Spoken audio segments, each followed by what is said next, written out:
passenger and part of a disaster that resulted in the loss of more than 1,500 lives, which was 2/3 of the people who were on board. So picture this. You're looking at this big ship right in front of you, about to surrender your ticket aboard the unsinkable ship. And as you're climbing aboard, you think to yourself, this is about to be history. And as you start to enjoy the nice, luxurious cruise, bam! Out of nowhere, the ship starts shaking like nothing you've ever felt before. And now you're wondering what your fate will be on the Titanic. As the 100-year centennial of the sinking of the Titanic recently passing, I would just like to commemorate all the people who have died, who have survived, and the ship itself of the Titanic, and how it's important for us today, 100 years later.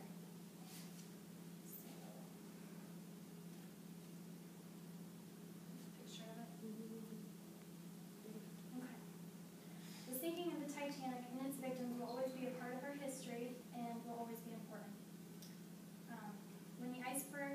When the Titanic struck the first iceberg it was at 11:40 p.m. on April 14th, 1912, it ultimately sunk the next morning at 2:20 in the morning. The lifeboats that were supposed to carry people out were supposed to hold 60 men, only held 15 in the first boat. 15 people out of 60 that it could hold.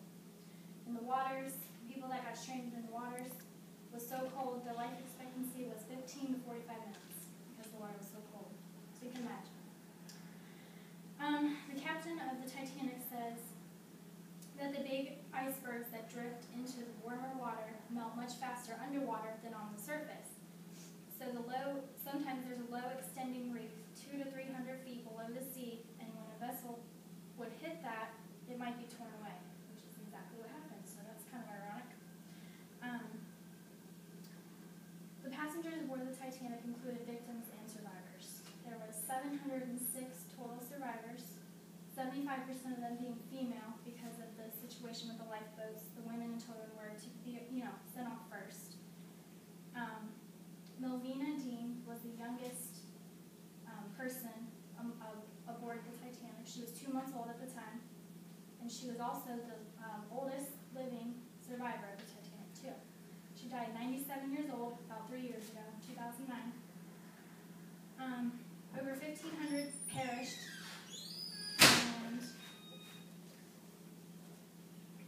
here's a picture of the Titanic sinking.